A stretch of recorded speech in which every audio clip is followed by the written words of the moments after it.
just sitting for a while. First beginning with the yantras and a little breathing, and then sitting, and then we'll begin the Guru Yoga practice, and then conclude again with a period of sitting.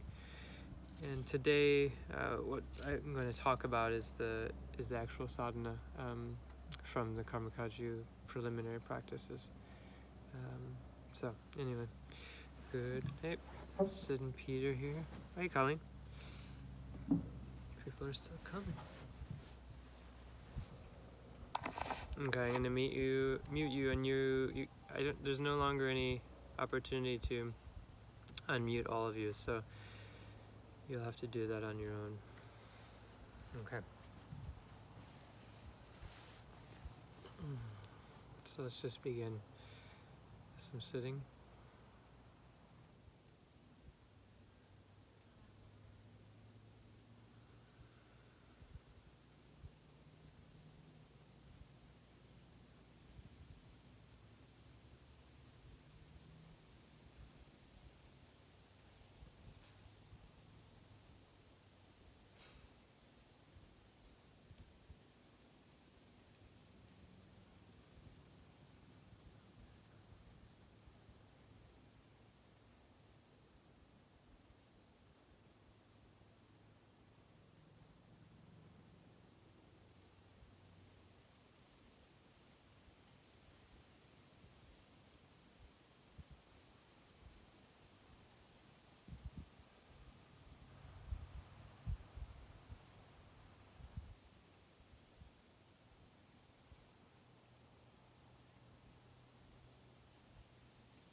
Okay, so let's take refuge and begin.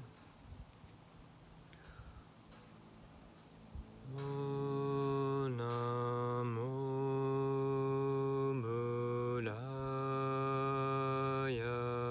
Gurave Namo Dharmaya Tayine Namo Sanghaya Mahate Dribyo Satatan Namaha O Namo Buddhaya Gurave Namo Dharmaya Tayine Namo Sanghaya Mahate Dribyo Satatan Namaha O Namo Buddhaya Gurave Namo Dharmaya Tayine Namo Sanghaya Mahade Dribyo Satatan Namaha Buddhaya Buddham Sharanam Gacchami,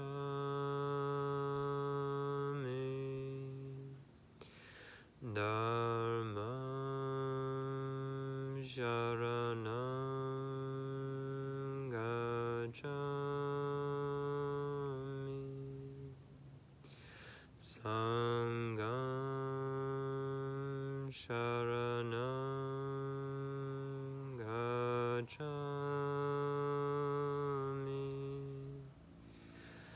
Buddham Sharanam Gacchami,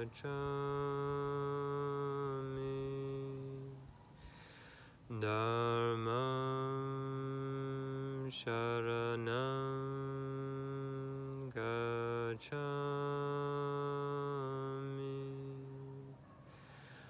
Sangham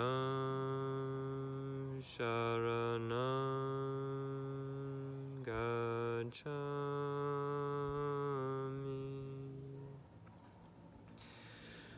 Buddham Sharanam Gacchami, Dharmam Sharanam Gacchami, Sangham Sharanam Gacchami,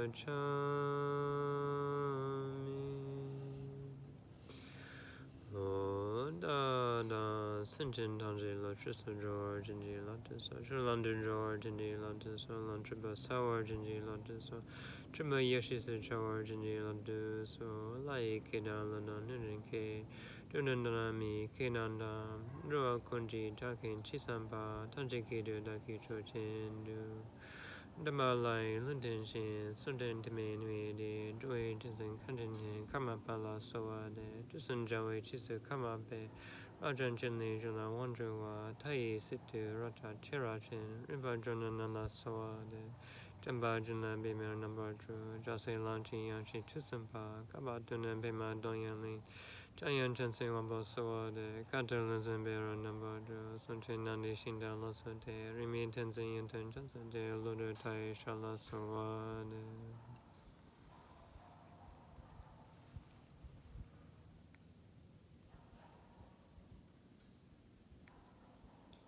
So let's give rise to bodhicitta, which is the thought that in order to benefit all beings, whose numbers fill the extent of space,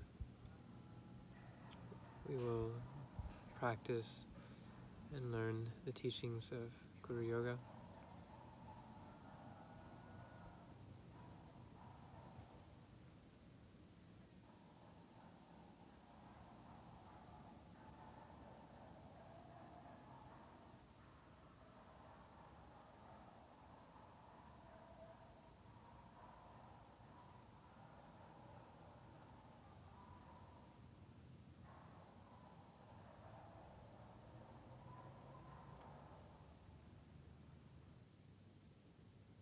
And setting the heart intention in that way, notice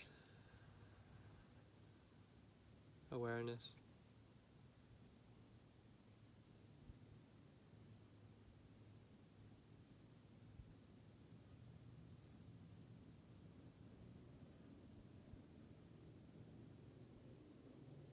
And see if you can put a bookmark here in space, and we'll return back again at the end of the Guru Yoga practice.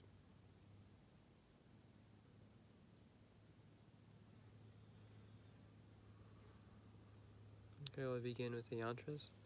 So taking a few breaths.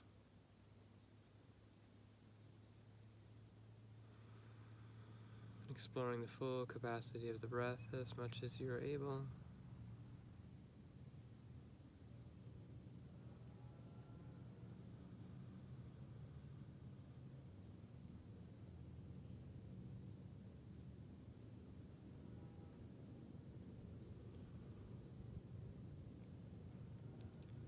Breathing in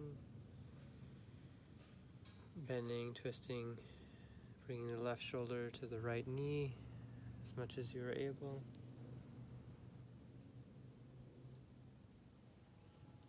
Breathing in, coming up 3 times to each side.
Now hands on the hips.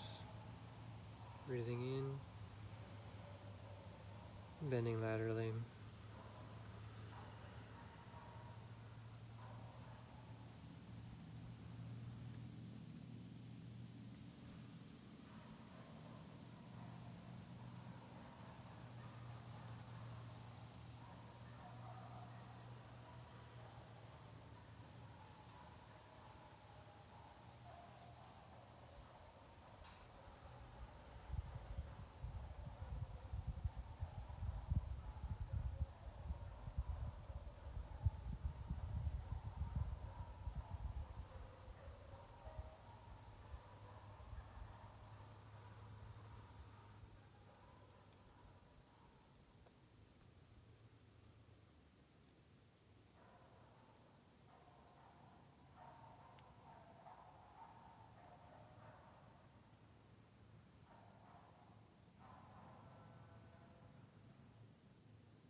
And remembering the practice here is, first of all, non-distraction, staying with the sensations of the body, and on a deeper level, continuity of awareness.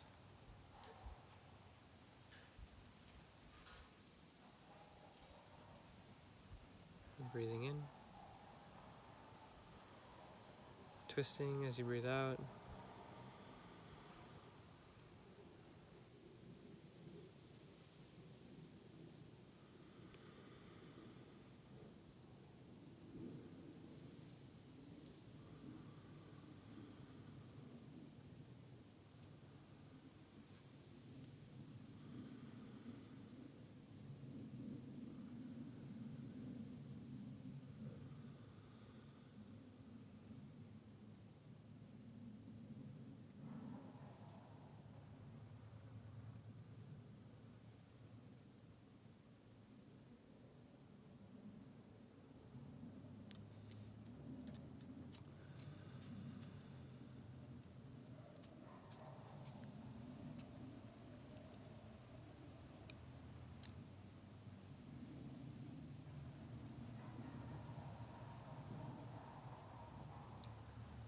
Bending forward and back, breathing in, arching back.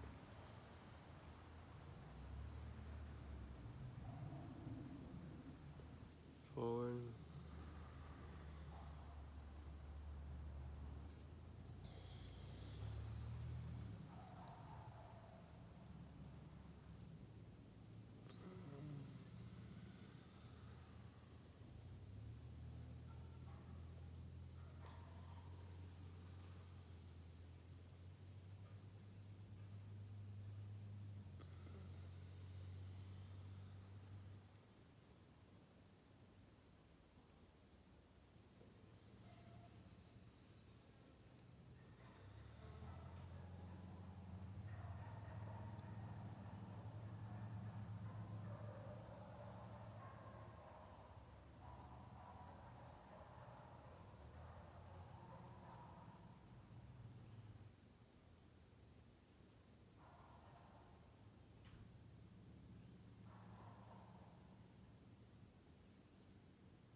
Now the ninefold expelling of steel breath.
When you're finished, just holding a gentle vase breath.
Again, remembering as we move and rest, as we breathe and rest, as we chant, visualize, and rest,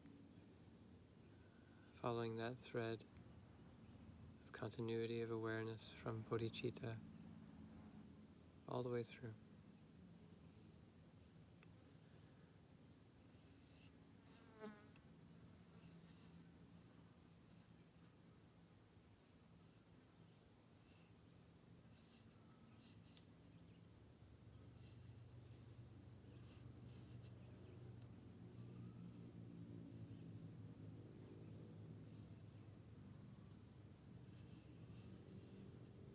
Okay, so we'll begin the Guru Yoga practice now. I'll share the text with you.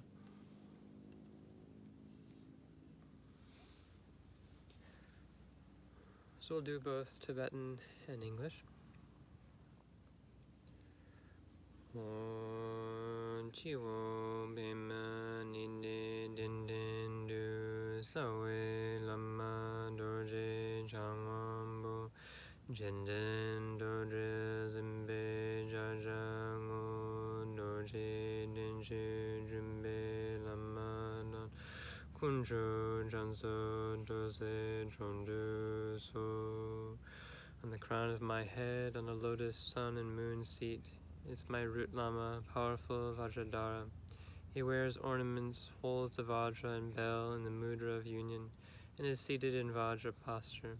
The lineage of lamas and an ocean of the three jewels are gathered in tears around him. Om Chanda Numbo Kunji Ranjin Shin Nime Drawan Drawa Nangasin Shendan Jombe Sema Minayan Chuda Zindu Kame Denangwa Dupon Jonze Balde Heruga Lama Yedang Gandru Kodan She Dangi Dimbe Dinde Sodena Mime Ninje Wanje Desazo. Om. Omnipresent Lord, embodiment of the nature of all things, like space, free from location, destination, and origin, although you do not have the attributes of arising and departing. Like the moon's reflection in water, you appear wherever envisioned, vanquisher of Mara's legions, glorious Heruka, together with your retinue of lamas, irams, and dakinis, as I supplicate you now with faith, please appear here clearly through the power of your non-conceptual compassion.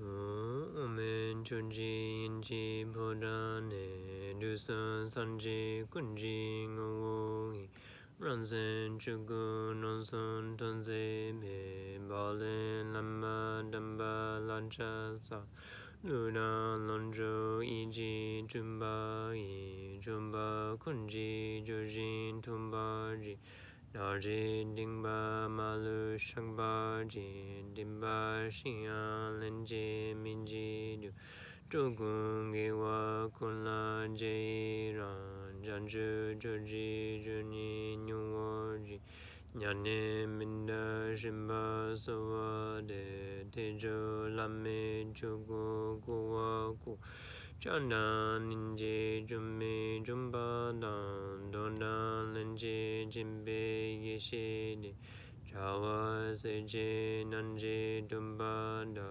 dagi nonson dumba jinjilo Chulu chugu dumba jinjilo Sozo longo dumba jinjilo Ranzen chugu dumba jinjilo Kuso nyeme jawa jinjilo. I prostrate to the glorious Holy Lama, the quintessence of the Buddhas of the three times, who from the citadel of Akanishta Dharmadhatu shows me clearly that my mind is Dharmakaya.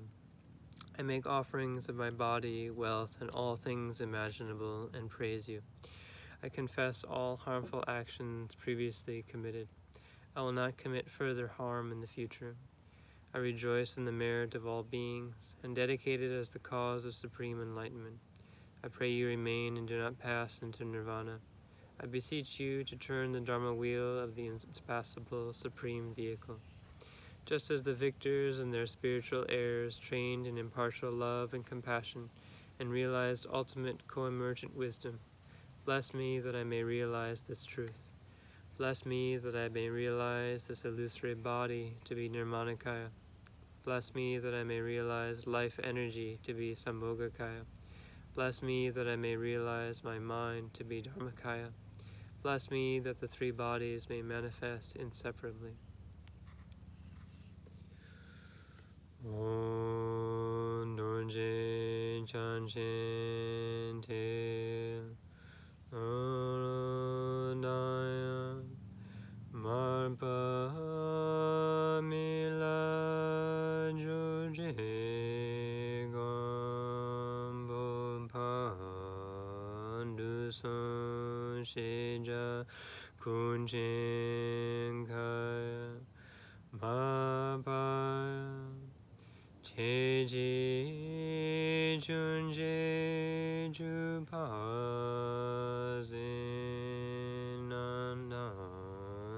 Dritas Asum Paldendruya Pasoya Zalan Jaja jela nani penyame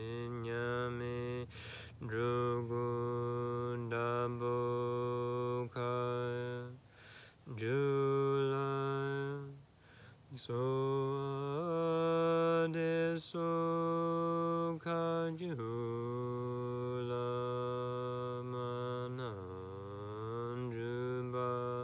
Zino Nanda Jin Jilo Shenlo Gonji Kamba Sumpazin Seno Kula Jajimea Padam Sede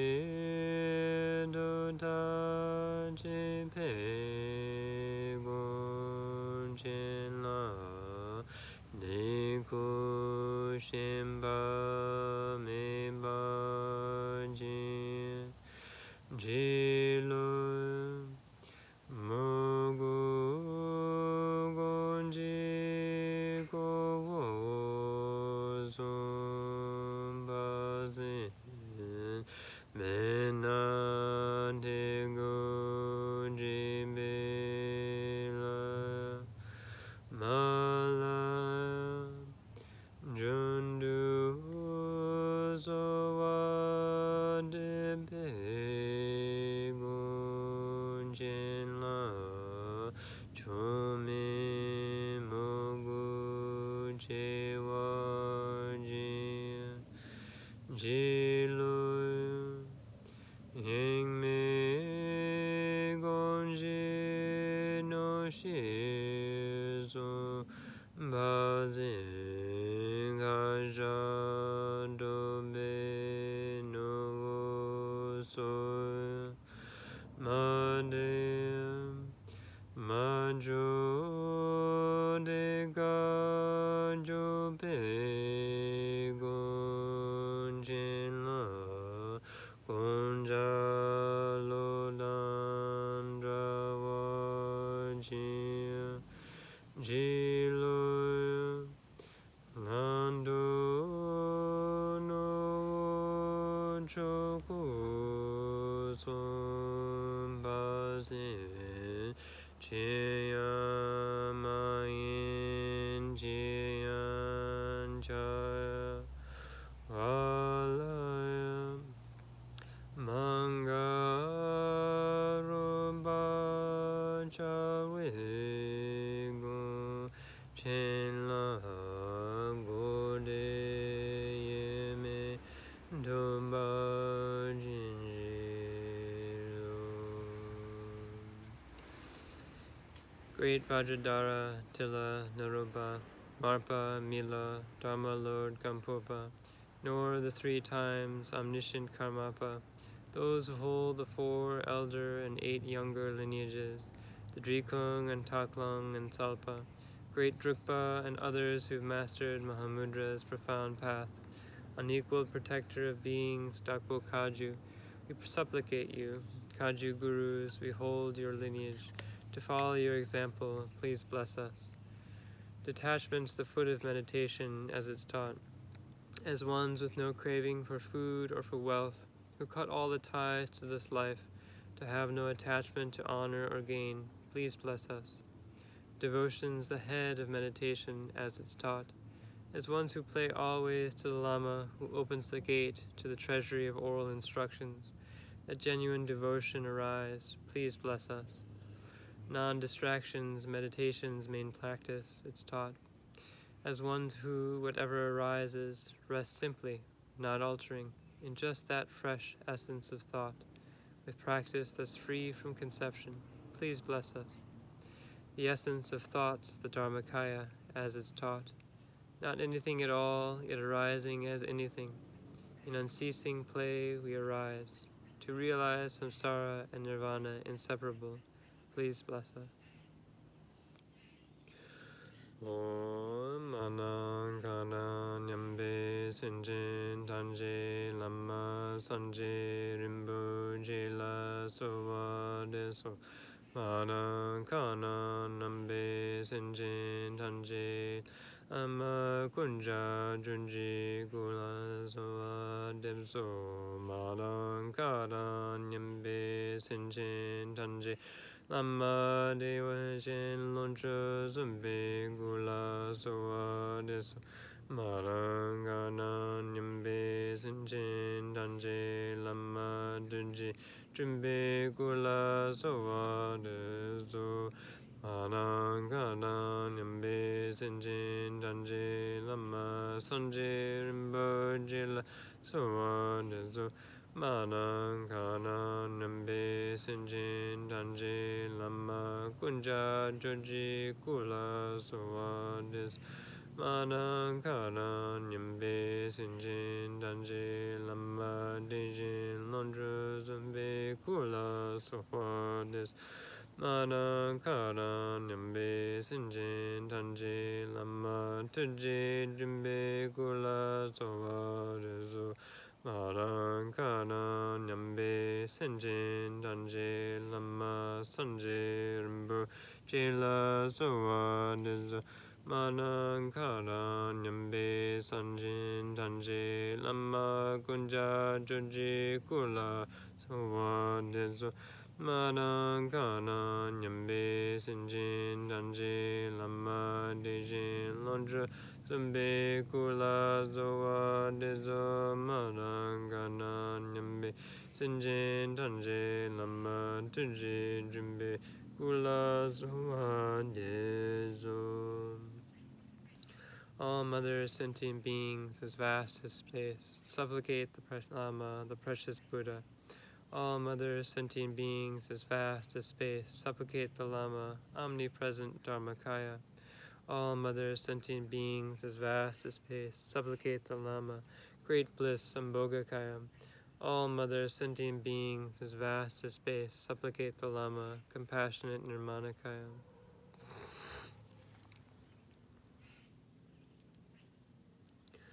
Om Karmapa Jino Karmapa Jino Karmapa Jino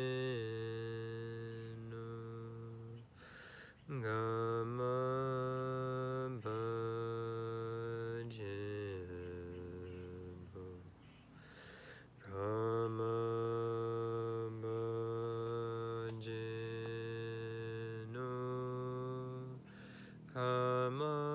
Karmapa Jino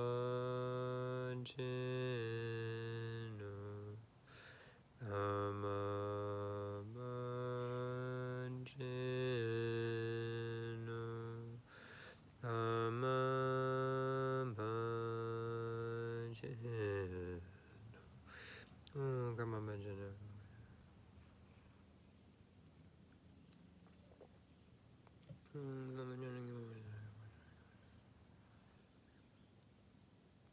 Karmapa Jino.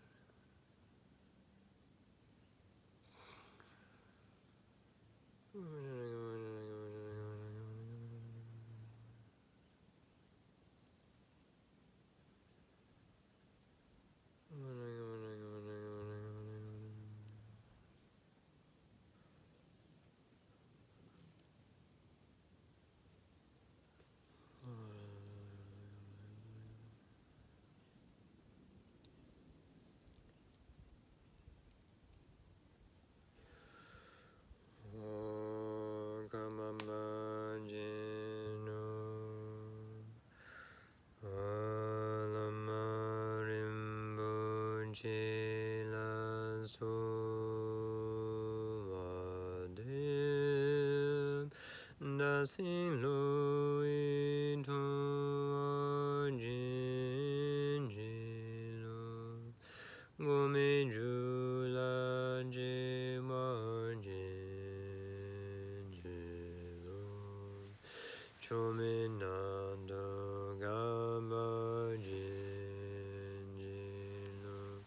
Ranzen Jimi Dumba Jinjilo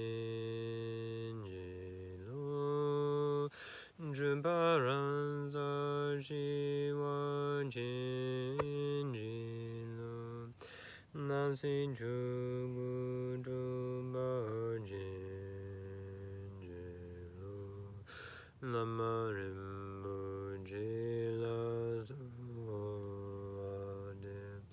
Nothing low do ji lo go me jula ji wa ji lo cho me nanda gamba ji lo ran zen ji mi tu ma ji Trumba ran za ji wa Jilo nasi jugu dumba jilo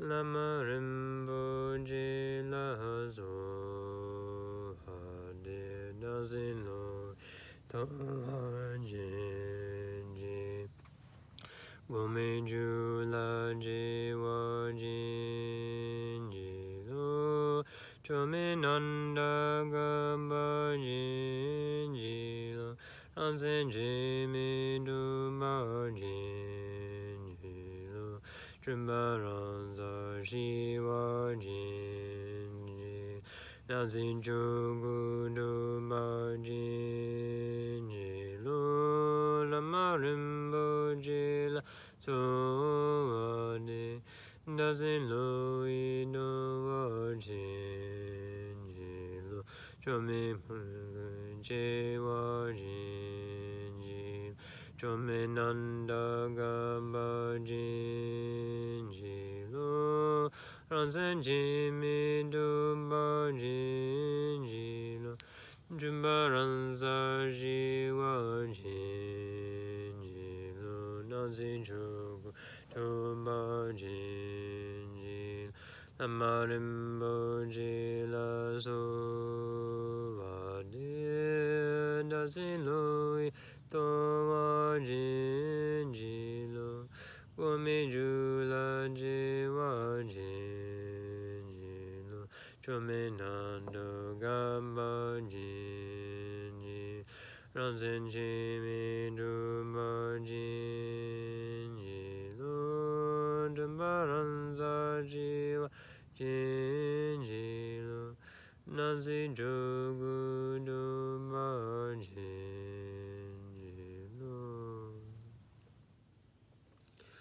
Oh, Lord.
I supplicate the precious Lama. Bless me that my mind may relinquish ego clinging. Bless me that I may be without needs. Bless me that non-dharmic thoughts may cease. Bless me that I may realize mind is unborn. Bless me that confusion may be pacified in its own place. Bless me that I may realize phenomena as Dharmakaya. I supplicate the precious Lama. Bless me that my mind may relinquish ego clinging. Bless me that I may be without needs. Bless me that non-dharmic thoughts may cease. Bless me that I may realize mind is unborn. Bless me that confusion may be pacified in its own place. Bless me that I may realize phenomena as Dharmakaya. I supplicate the precious Lama. Bless me that my mind may relinquish ego clinging. Bless me that I may be without needs. Bless me that non-dharmic thoughts may cease. Bless me that I may realize mind is unborn. Bless me that confusion may be pacified in its own place. Bless me that I may realize phenomena as Dharmakaya.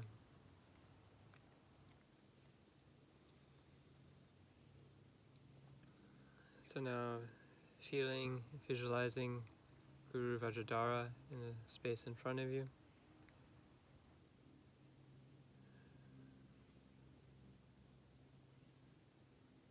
And from his head radiates white light, which enters into your head, purifying all obscurations of body.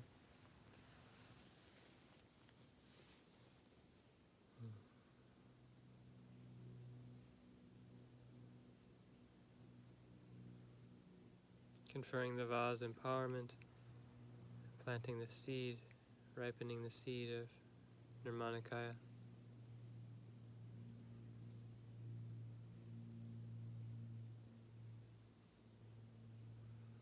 From the throat of Vajradhara, red light streams out and enters your throat.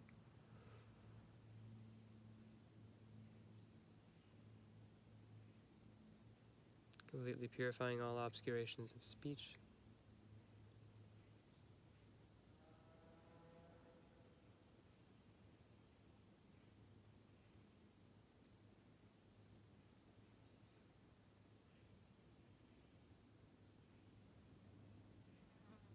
Conferring the secret empowerment.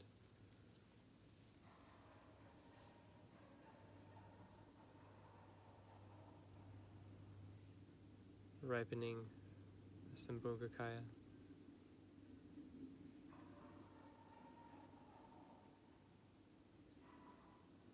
And from the heart of Vajradhara, blue light radiates and enters your heart.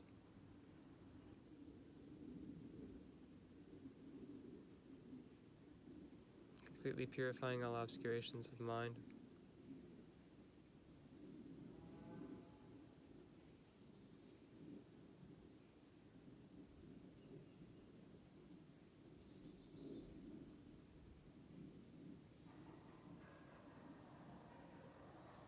Conferring the wisdom empowerment, ripening the seed of the Dharmakaya.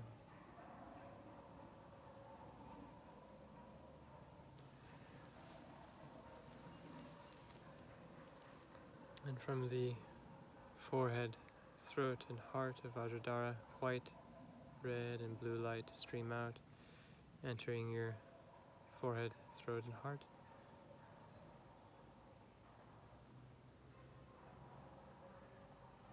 Completely purifying body, speech, and mind.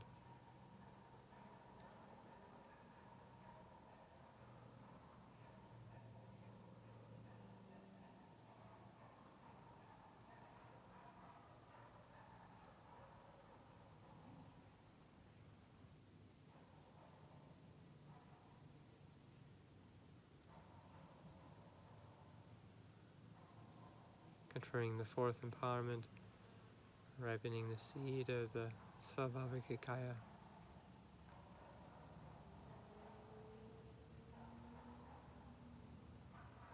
And Guru Vajradhara dissolves into light, dissolving into you.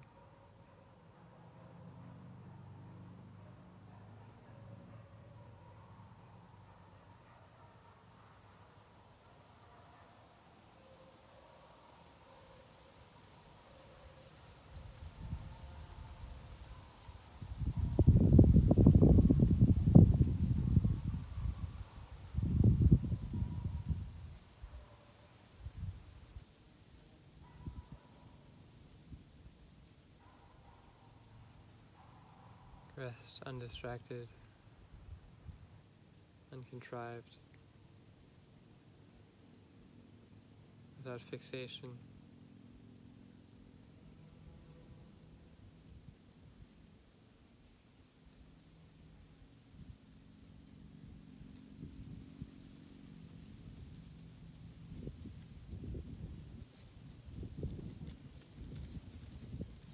Rest in the essence of whatever is arising.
So once again, notice that thread of continuity.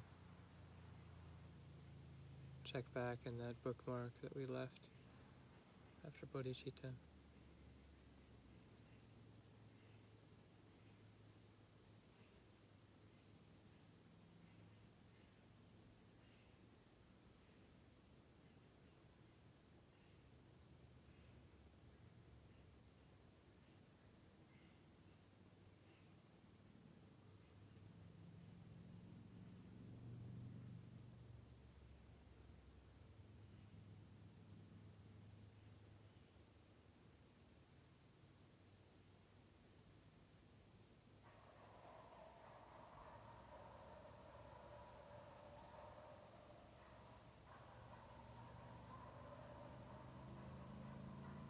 Check and see what is it that is the same now as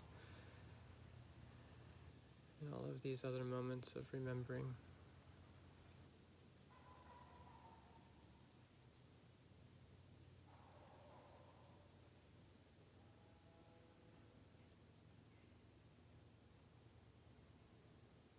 And what is different.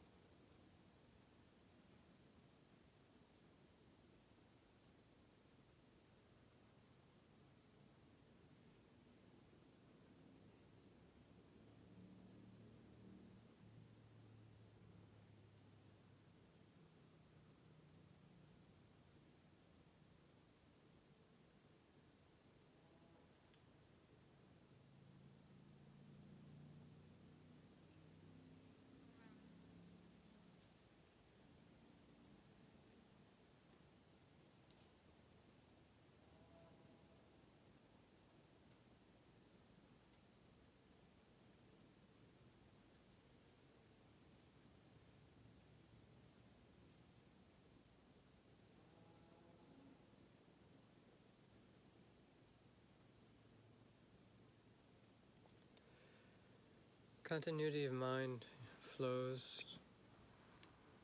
from an origin that is beyond concept, inconceivable origin, and it flows to a destination that is nowhere. It's not flowing anywhere, yet we can recognize this continuity more and more. And especially in Vajrayana, Tantra, which the Tibetans translated as Ju, continuity. Familiarizing ourselves with this in every state of consciousness, whether waking, sleeping, deep sleep, and others, is the primary concern. And along with that, or inseparable from that, is the recognition that the indestructible continuity of our own mind, which is Vajrayana language, or our Buddha nature, which is the language of the sutras, is in essence no different from that of every other sentient being. And furthermore, it's in essence not different from that of the Guru. But what distinguishes the Guru, the indestructible continuity of the Guru's mind and that of sentient beings, is that that continuity in the case of the Guru has been not only recognized and stabilized, that recognition is stabilized, but its qualities that proceed from the stable recognition of Vajra essence, Vajra mind, the qualities are issue forth without obstruction, impediment. And in the case of sentient beings, like ourselves, that continuity of mind may or may not be recognized. If recognized, is most likely not stabilized, and therefore the qualities that inhere in it are not made evident. But things peek through, right? And recognition happens, and the qualities of our Buddha nature become more and more evident as we practice more. And so that is the kind of hallmark of the Vajrayana path, but at the same time, a very, again, indispensable element of that is that we have the opportunity, if we're open to it, of opening our continuity to that of others. And, those of us who are in intimate relationships, we know what it's like to some extent. We know what it's like to be so wrapped up with someone else, entangled with someone else, that we start to think the same thoughts and say the same things at the same time, and for different reasons, because those thoughts take form in flesh and those words take form in flesh, our mannerisms and even appearances start to mirror one another, and this mirroring develops, right? And in some cases to such an extent that when one person dies, the other may last only a few days, and I'm sure you've heard stories like this. The minds are so tied together that the bodies and the other expressions of that continuity are also connected and tied, right? So we have the opportunity of doing that simply as humans, and it's a very basic human thing. Human, I don't know if that's the right word, but it's definitely a human thing as well. And in the Vajrayana, that reality of our interconnectedness based on our shared essence is taken as a path in several ways. The most primary being the relationship with the Guru, which means someone with whom you have chosen to share the most essential part of yourself. And on one hand, that's a very intimate step, a very momentous step to take, or a path, a very serious path to take. But at the same time, there's always an understanding that since the essence is shared, there's nothing really changing, right? It's just being recognized.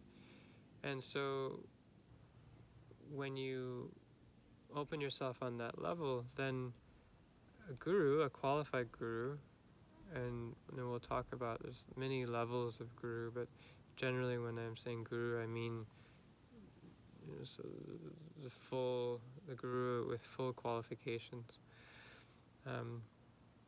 Someone on that level, when you open that door, your mind streams become mixed, and not just for this life, but until enlightenment. So it's kind of like the ultimate cosmic marriage, right? And then people can do this too. People can get married lifetime after lifetime, but it starts to get tricky after a while, and kind of deceptive. But with a teacher, it's very recognizable, and when you reacquaint yourself in that way, it's very natural. It's like coming home again. But even if you feel like it's your first time taking that step, then everything that you do is practice, because the Guru's mind stream, which is indestructible wakefulness realizing its own nature, and your mind stream, which is indestructible wakefulness oftentimes forgetting its own nature, get tied up with one another, and there's always a part of you that will forever not be able to fall asleep, not be able to forget, not be able to remain in ignorance. And because you have that, and again, intimate relationship is a really good example, because there's always someone there with a mirror where you can't get away with anything. No, in a limited ego sense, they're showing you very clearly, and then you can deny it, and then the pain doubles, right? But with a guru, it's not necessarily always that way, but there is something there that's always awake, and you can't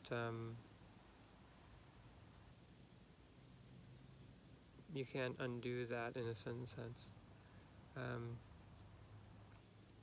So there's this aspect of that as a method, where then your life then becomes a process of integrating that wakefulness into all of the experiences in which you habitually fall asleep, and that's enough in itself. But then there's also the aspect of the guru, in terms of the doorway to the Vajrayana. And so in this tradition, it's not just that link, it's not just that connection, but there's also, we talked about it during refuge, there are the three roots. This link with the guru is the first. The second is the link with the Yidam, and that that's just the Vajrayana Dharma in general. All of the methods that one practices in the Vajrayana, which generally come down to creation and completion, deity meditation, and completion yoga, many different ways of looking at that. But all of the wealth of practices, right? And the Guru opens that door as well. And the indestructible wakefulness that's been introduced into your mind stream then is given further opportunities to introduce itself. The more you do mantra, the more you visualize, the more you do Guru Yoga, which is one of those methods, or any of the practices, the more you're asking for that link to be honored and integrated more fully within your being. And then conversely, the less you do that, the more you back away, the further away from that intimacy you step. But it never goes away completely. And then the third aspect of the Dharma protectors and Dakinis is that both the inner life world of the subtle body and the outer life world of the mandala environment are constantly alive and charged with the presence of the Guru. And again, you can actively encourage that by inwardly doing yogic practice so that the winds and channels and drops become purified and clarified, and their wisdom nature comes out more, and then connected with that, correlated with that, practicing supplications, offerings, various kinds of rituals, to building stupa, tending to land, all of the different ways in which we encourage the environment to mirror the inner world, which both in turn invite the blessing of the Guru. That I haven't used the word blessing yet, but that invite the presence of indestructible wisdom to make itself known more, and that is blessing when that shows up. And blessing is, sometimes it's wow. So it's big king snake over here. Nice. Sometimes, so that's, Mahakalas, black dogs, black sheep, black yaks. We don't see many of those around, but black snakes, crows, all those things are good signs.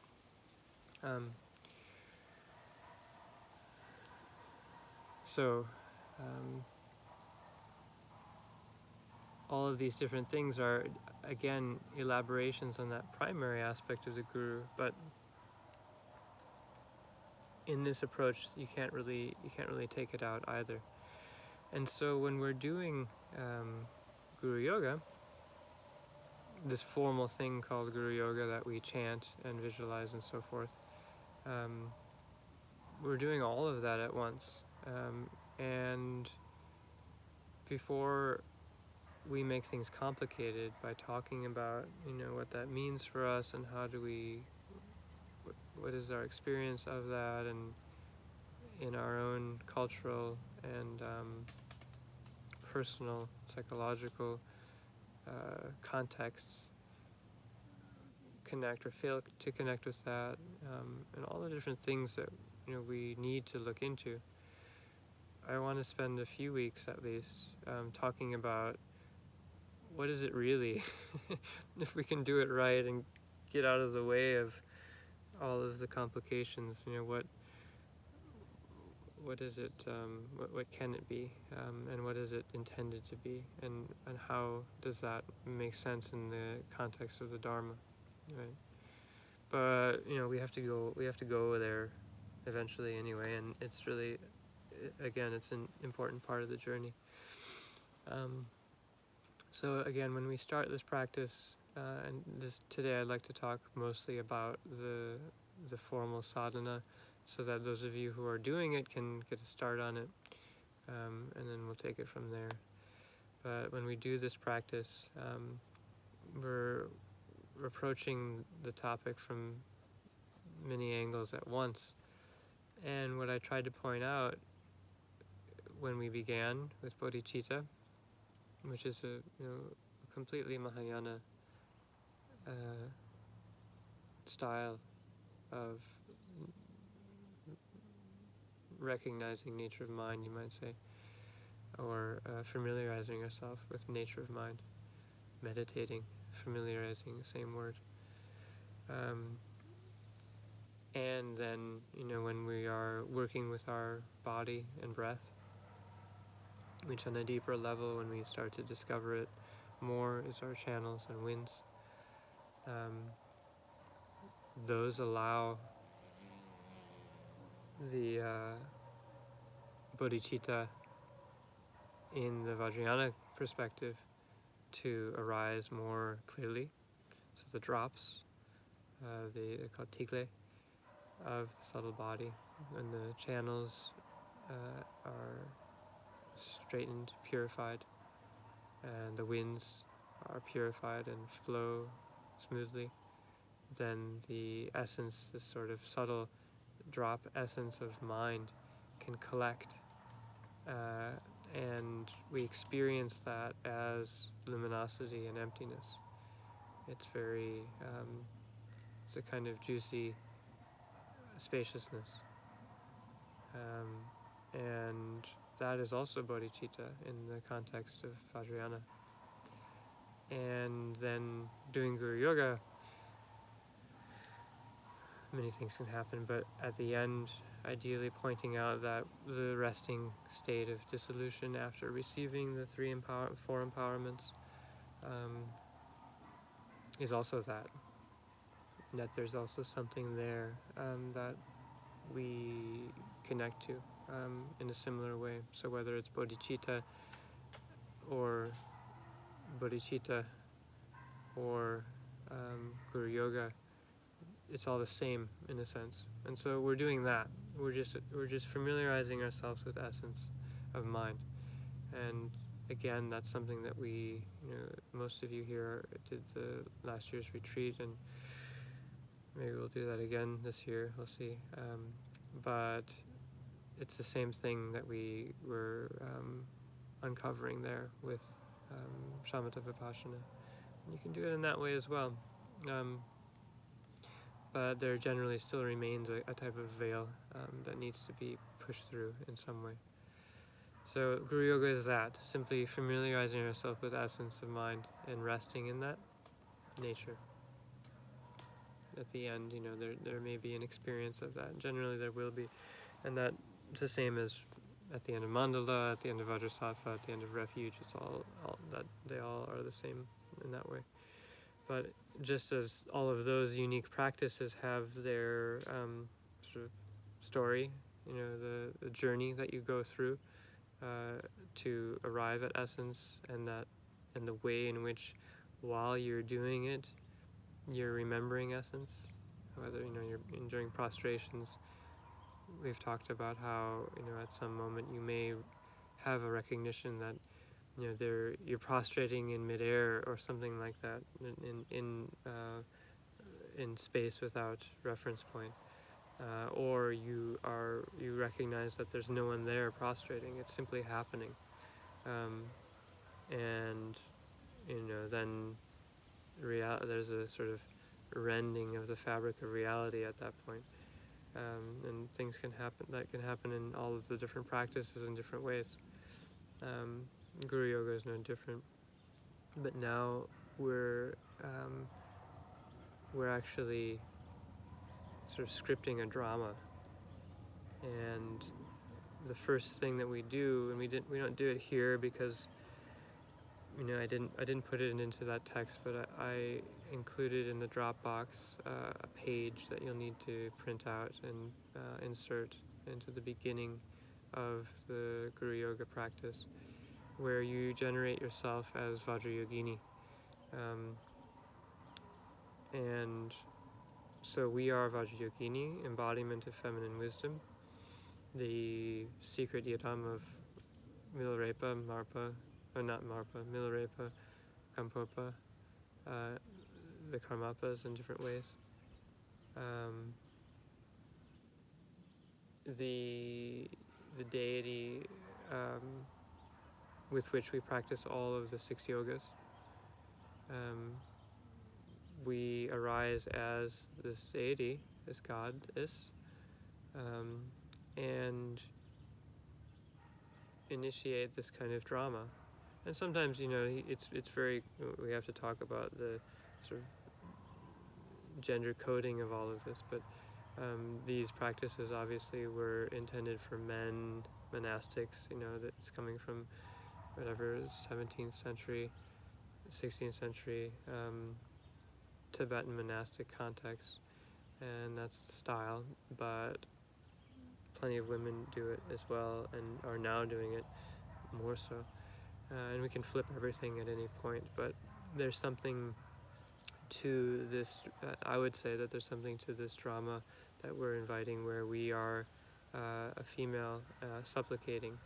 And we don't need to go into that too deeply, but what is it like if you're a man, to recognize your divine feminine aspect, and if you're a woman, to recognize your divine feminine aspect. And so that's really the beginning of the whole thing. What does that bring up? How do we connect with that or fail to? And so when you're practicing, that's the first question, right? And maybe it feels natural, and maybe it doesn't. So we have to look at that. Then we begin by generating the refuge tree. And again, there's a lot of males in the tree, as we've been, seeing. There are also some females, and that's a whole topic. But you can generally, I know Lama Willa, for instance, she does all of her Ngondro as Vajrayogini, to Vajrayogini, because one of their main practices is Vajravarahi, the sow-faced form of Vajrayogini. And so instead of Vajradhara up there, it's Vajrayogini, and that's fine, not much changes. But in this case, like we've been doing, I want you to at least follow those of you who are doing it, follow the prescription and see what happens. And it's not like you are now doing that for the rest of your life necessarily, but just do it in the way that it's presented, and experiment with that for a few months. And we'll do other Guru Yogas if that rubs you the wrong way. But anyway, so you're generating the field of merit with Vajradhara in the center, and all of the Kagyu Gurus, all the Karmapas, Sharmapas, it's called the Golden Rosary of the Kagyu.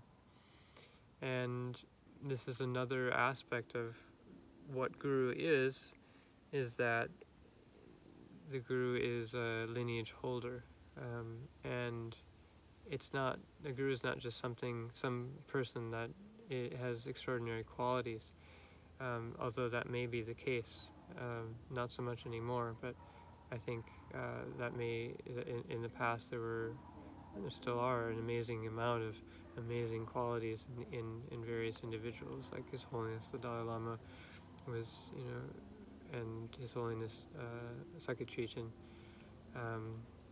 these masters beyond dispute, who are living Buddhas, regarded as such beyond any kind of question, that when you are with them, there's no doubt, right? So a guru is not only just that, but also they are that because they have made an open space of themselves so completely that they become transparent to the flow of wisdom that has been carried by other individuals before them.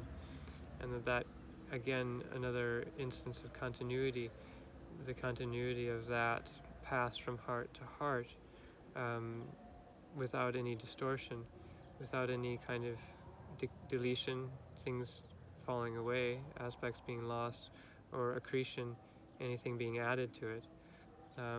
The transmission is full and direct, no static in the line, and no aberration. And that the fullness of that transmission occurs through purity of heart, which just means, that's Christian language, but which means that one has become, one has recognized selflessness to such an extent that there is no longer any barrier for transmission to occur. And it's not just that you get it and receive it, it's that you become a conduit then, so that it flows through. And not only that, in this case, it's flowing through individual to individual, mind to mind, in a way that goes all the way back to the Buddha, right? And so lineage, is another topic that is related to Guru Yoga. And in this lineage, right, we're going back to Tilopa originally, and his direct connection to his Vajradhara. And then various other teachers also have direct connections to Vajradhara. So it becomes, it can become complicated. And the Shankwa Kagyu, the lineage is traced back to Sukhasiddhi and Niguma, and their direct connections to primordial Buddha, Vajradhara, the Buddha who teaches Vajrayana, and other lineages tracing back to Guru Padmasambhava and the Nyingma, and so forth. So everyone has a unique chain, golden rosary. Many people say many lineages call it the golden rosary. So there's that, and so when we're doing this practice, we visualize all of these gurus and then chant the names of all of those gurus as a way of invoking their presence and connecting with the stream of transmission, right? So then we come to, I believe, I forgot the text here, but I believe we come then to the Dorji Chang Tungma, the short lineage prayer of Vajradhara. And if for those of you for whom chanting is a huge burden, you can skip to the chase and just do the Vajrayogini and self-visualization, and then go either do the generation mentally or speak it, and then skip straight to that prayer if you like. And those of you who came to the last retreat, we did a lot of that prayer, and I might have taught on it a little bit. And again, it's just another lineage prayer and meditation instruction, and we can talk about that sometime. And then I believe you come to the manams, and these all sentient beings pervade space, supplicate the Lama of the kayas, the three kayas, Nirmanakaya, Sambhogakaya, Dharmakaya. I believe it begins with Dharmakaya. And then the Lama who is the Buddha is the first, and then the Lama of the three kayas. And so, Buddha is Buddha, but if we want to focus in a bit, Buddha is Buddhakaya, the body of the Buddha, which includes body, speech, and mind. And what we're doing in the supplication, and then following with the receiving empowerments, and in general, in deity yoga, we always are sort of remembering these three places, the forehead, throat, and heart. And we can get into that next. But in terms of kayas, we are actualizing the bodies of the Buddha. That's the fruition of the Vajrayana. The ground is Buddha nature, or Vajra essence of mind. The path is the methods that we use. And the fruition are the three kayas, or four kayas, all together. The three together is the fourth. And so in this prayer, we're remembering that. And orienting ourselves to that as the goal, as the fruit. And we can talk about the kayas more. Then there's the supplication to the Karmapa. Karmapa Chenno. Chenno means like Chen is the honorific of to know. And it's just and you may hear Kieno sometimes, different, if it's from central Tibet, they'll still have that Kieno. If from western Tibet, eastern Tibet, it'll be Chenno. Or whatever. So this prayer to the Karmapa,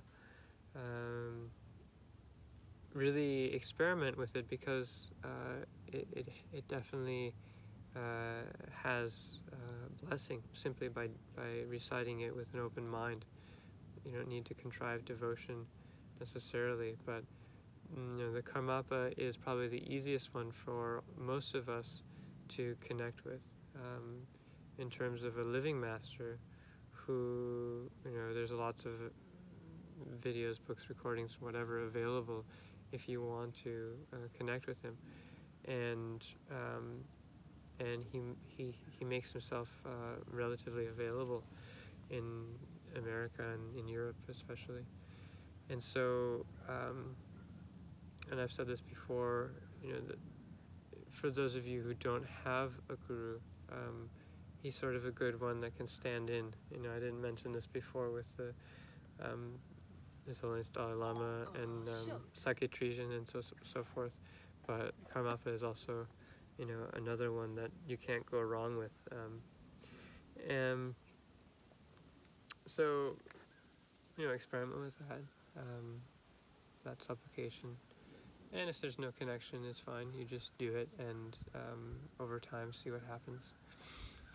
Then there's this prayer that we did, and that prayer was said to have been spoken extemporaneously when Dusam Champa, the first Karmapa, met Gampopa. He made that supplication, and we can go over that. And that prayer is what you're accumulating. You're repeating that prayer. And it's very short, so I would, you have the grammar on the Dropbox of the Tibetan. So if at the bare minimum, what I would say, the bare minimum is just to do it in English. The bare minimum of involvement with foreign Tibetan language. The bare minimum is to do it in English and have no involvement, and just sort of sing it when we're together. Then I think a step above that is to look at the grammar, or maybe, I'm always available to do it as well, but just to pick out one or two words in each line to translate that you can then learn. You can learn 10 Tibetan words, it's not such a big deal. And then, accumulate it in Tibetan, but then also have the sense of the unique meaning of each line. And honestly, when I do it, there's only, at this point, I know what it means, but at this point there's just a feeling tone overall, and sometimes that's all there is. And if I want to, squint a little bit more, then there's a feeling tone for each line. But almost never do I really think about each word. It's more that a single word comes out and that reminds me of that tone. So it becomes very non-conceptual. So, you don't have to get hung up on it, but if you do want to learn it, you start with that, and that's the best way, is to actually learn the meanings. and then allow it to become more non-conceptual as you go on, and especially when it starts picking up speed, it's just a current that you're plugging into at a certain point. The words have blessing. There's so many people who have recited them, and that blessing is communicated if you are open to it. And so, that's that. And so then you accumulate that.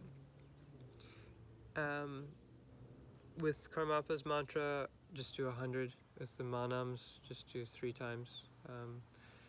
For all, go through all of them 3 times. And then the actual accumulation of the prayer, do however many you have time for. And then there's the receiving of empowerments. And in the text we just did, I omitted that because I always lead it. It's just better to not have to be reading something and then visualizing and have it be all broken up like that. But that's what you're going to have to do on your own. So either you just read through the whole thing and then do what we've been doing. You read through the whole thing, get the meaning, general idea, and then sit and then visualize the white, the red, and the blue, and then all 3 simultaneously. And it's as simple as that, white, red, blue, simultaneous. Red, white, and blue, make Odayana great again. It's super intuitive and feels, it cuts right through. And you can spend time with each one. And there's a lot to discover in that, and that's the primary yoga here. Now, up to this point, the primary yoga, we talk about this with each of the practices, primary yoga is chanting and devotion, and devotion is kind of a bootstrapping affair generally, unless it's not, which is great, but for most of us it's something that we start with, have a seed, or if you're doing it, you must have at least a seed, right? So there's something there, and then the seed grows as you feed it, as you invest and experience the return, and then you can invest more, and it starts to grow in that way, right? So the yoga, that aspect of devotion, is something that, in retrospect, you'll start to see how that develops. And then devotion permeates the chanting and the visualization and all of that. And oneself as Vajrayogini and the whole atmosphere. It starts to build, and it may take years. For me, and I'll talk about this a lot later. I just did it. I didn't have particularly that much devotion to His Holiness Karmapa or the lineage particularly, or Lama Norla particularly. I just saw that it was something that you needed to do, and so I did it, and sort of wondered what the payoff might be.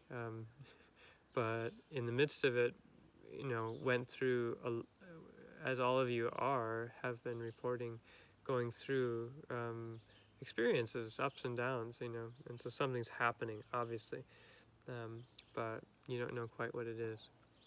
So devotion and the chanting, the first yoga, and then the other aspect of the yoga is this, the yoga of receiving the lights of empowerment, and what that's doing is, we're working with these dimensions. I don't even want to get into chakras and that kind of thing. Like, just by receiving light into the head in that way, and understanding that to be the seat of the body, which means the seat of our clinging to substance, to appearances being real. And we'll talk about this soon, next week probably, about what the 3 and 4 empowerments are, which is a very special topic. But receiving light in that way gives us a doorway into Nirmanakaya, and the first empowerment. Similar with the second and third and so forth. So it's a really profound yoga, and in lieu of like going to an empowerment every weekend, you might manage if you live in California or something, or there's no way you could do it every day. You can go to the Rinchen Terzo, which is like a 6-month thing where you get 10 empowerments every day or whatever. But it's kind of besides the point. What we're doing here is receiving those empowerments, but we're investing our interest and energy, our psychic energy, into that exercise. So we're actually growing a capacity, growing a muscle, growing in receptivity, and that yoga is on one hand making manifest the bodies of the Buddha, bringing us closer to fruition, recognizing fruition, and at the same time making us a more suitable vessel, a more receptive and clean and sturdy vessel for the blessing of the enlightened bodies of the Buddha to enter and mix with our own bodies, body, speech, and mind, so that the Vajra essence is stabilized and flourishes. Right? So we're both creating a context and an invitation, and we're experiencing the fruition, and that's how Vajrayana works in general. So there's that yoga, and then the whole thing just disappears, right? And just as at the end of every other practice, we rest in simplicity, uncontrived, back to shamatha vipassana, basically. And we may have a moment of nature of mind, something might break through, but generally we're going to be resting in a state that's relatively free from conception, and just allowing that to be. And at the same time, we're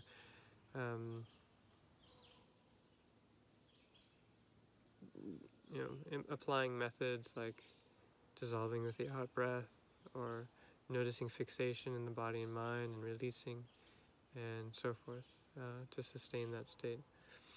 But fundamentally, the fourth empowerment and resting in the dissolution is not a state that needs to be sustained. It's continuous, so it's always there. So there's that, and then that's it really, and that's the culmination of all of the Ngondro. And on the basis of that, having been, really invested our time and energy into prostrations, and really, working through all of the levels of obscuration that happen with that, and Vajrasattva as well, and then really enriching our mind stream, brightening things up, expanding things, and letting go of anything that doesn't serve us with a mandala. We create a really ideal container for the blessing of Guru Yoga to occur. But still, not only do we have to do it 10,000 times or whatever you guys are managing, but 100,000 times if you decide to get serious. But then, repeating that whole thing many times itself for things to actually break through our very crusty modern North American habits, right? So anyway, so that's that for now. With all of this, I really just wanted to start the conversation and prepare those of you who want to do the practice to be able to engage with it. And remember, there's that extra page. And any of you who want the oral transmission, please come up somehow Colleen, we can do it over the phone, or Christina. It's fine. We'll meet someday. But it'd be good if those of you who want to receive that just come up, and we can do it at some point. But for now, the essence of it, I've already given the repetition of that prayer, and that should do it. Forgive me, but we have already met. No, I know we've met. Okay, I'm sorry. I'm saying when we met, I didn't give you the lung for Guru Yoga, though. That's what I mean. So we'll meet again. If you want that at some point, I can give that to you. But those of you who are in town, just come up and we'll do it that way. So anybody, any questions, or even just curiosities, we can go further. Quick question. What was that prayer again that you're talking about? I think recited by the first Karmapa to Gampopa. Yeah, so this one. Oh, okay, the Karmapa. Yeah, that was It starts here with Lama Rinpoche. Okay. And this Cool. is the translation. Okay. Yeah, I was wondering if that part wasn't in this text, but I'm seeing it now. It is, yeah. It may have a slightly different translation, but it's there. Cool. Thanks. Yeah, so you'll have to find in your text, these different pieces to repeat, to mark, to repeat. Hi, Karma. Hey, guys. I have a question. There's a part where it says all mother sentient beings. Is that like when we think of all sentient beings as having been our mothers? Is that the concept that's being conveyed there? Yeah, for sure. There's that, and then also, Lama. The word, the way that Tibetans translated guru. So this is called Lama Naljor. Lama is guru, Naljor is yoga. The Lama Naljor practice, and the ma in that Lama, sometimes it means unsurpassed, but it also has this connotation of mother in a sense, where there's so a good way of explaining it, there's a at the time of death, it's said that one's own clear light mind, what I've been talking about is an indestructible Vajra essence. Clear light mind is another Vajrayana way of talking about it. Is the child clear light, and at the time of death, and if you're very accomplished yogi and during certain yogic practices, the child clear light meets the mother clear light, and the mother clear light is sort of this sphere of reality itself. So that meeting of mother and child is another way of understanding what Guru Yoga is doing. And so this aspect of mother, the ma and the lama, and the ma and the manam, kana nampe, I think it's, at least in terms of resonance, creating a connection there. But it's based in that aspect of bodhicitta, of understanding all beings being our mothers, which, whether we have a complicated relationship with our mother or not, it just means that we're all totally intertwined because we share the same essence, right? Yeah. Great, thank you. Mm-hmm.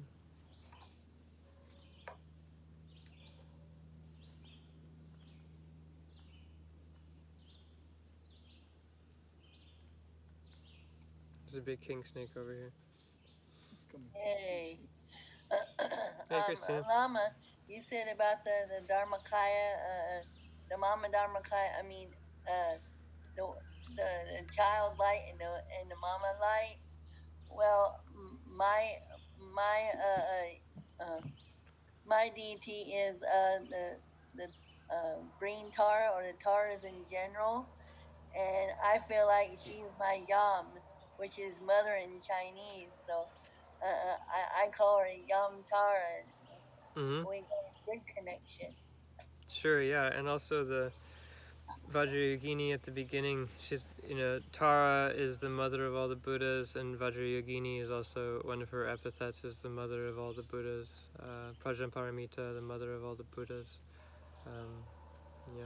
I recently learned that she is beyond samsara and nirvana. She's just there. Yep, Uh, both. Thanks. I love her.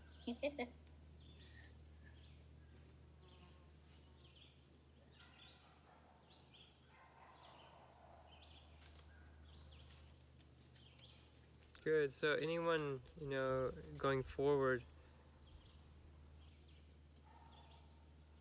beyond that, just the practice and then your experience of it, anything that you'd like to see be covered at some point?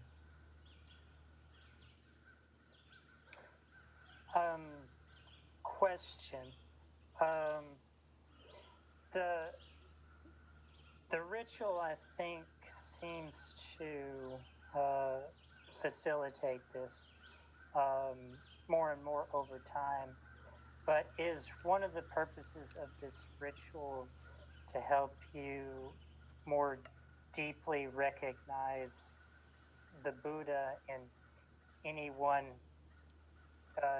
you feel called to call your teacher?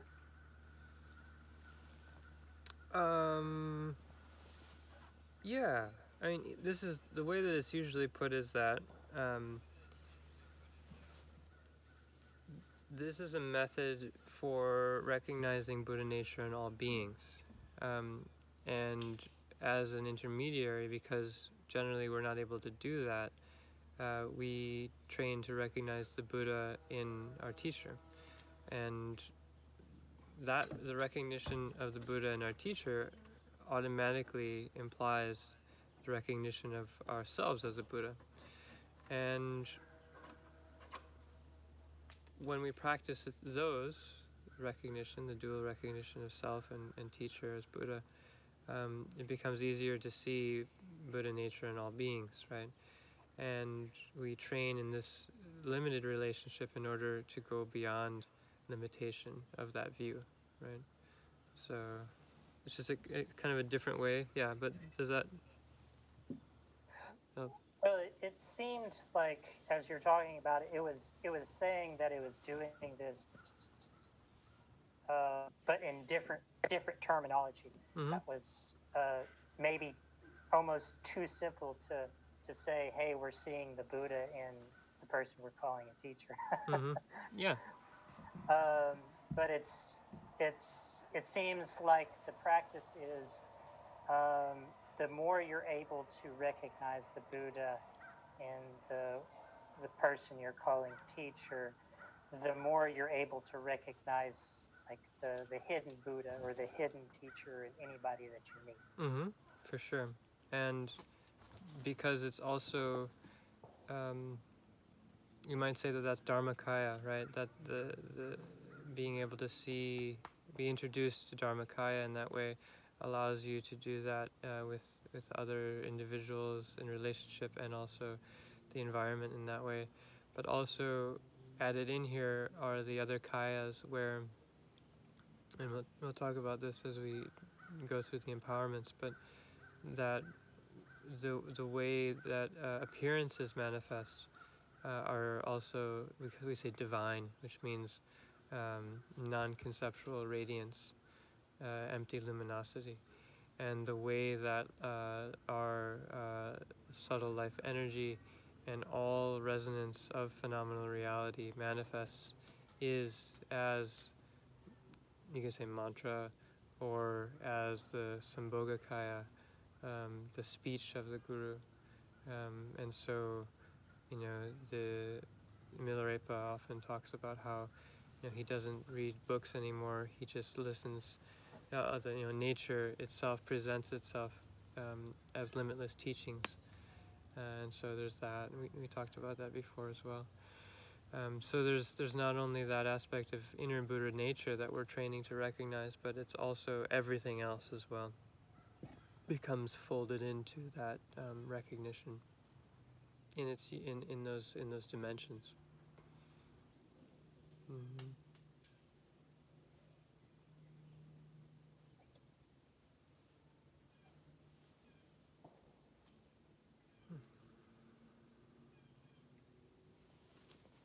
Good. Okay.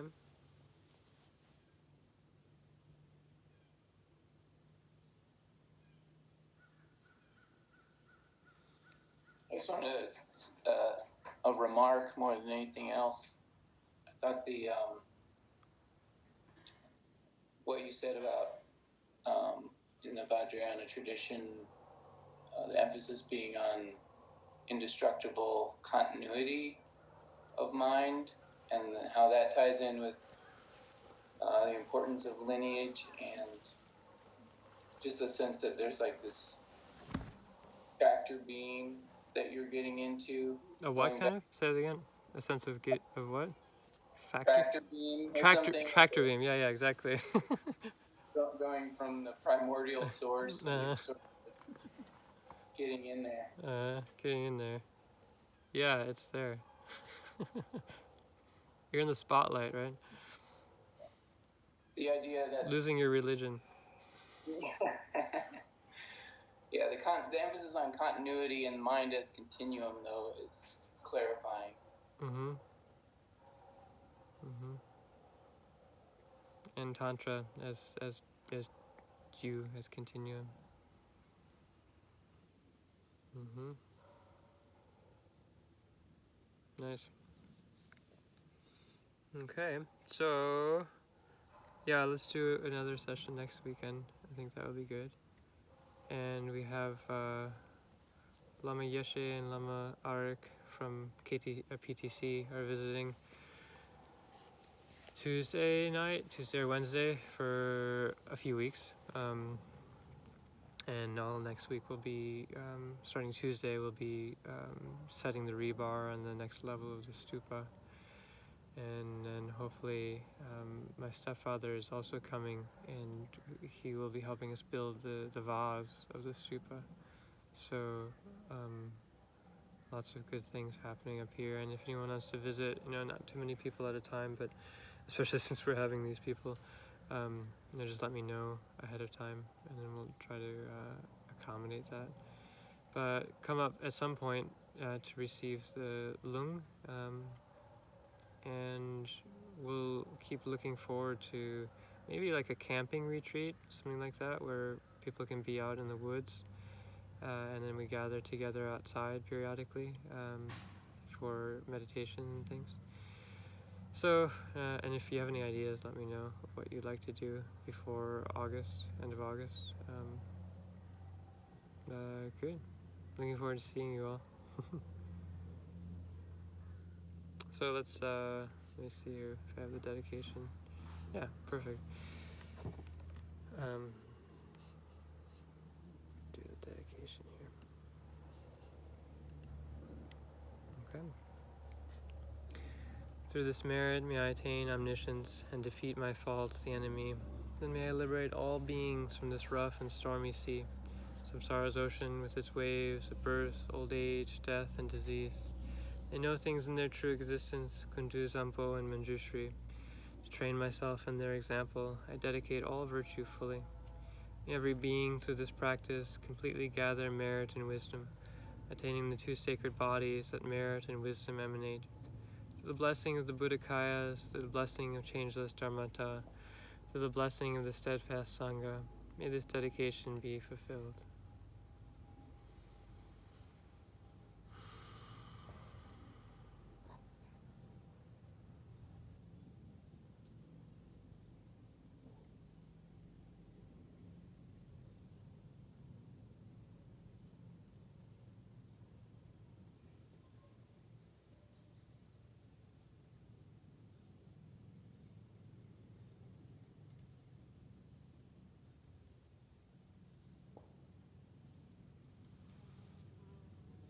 Okay, thank you all. Thank you, Carmen. Thank you so much, Lala. See you later. Bye, Bye, everybody. See everybody. Although for a short amount of time. I'm trying to find a way to get down to all of you. Or up.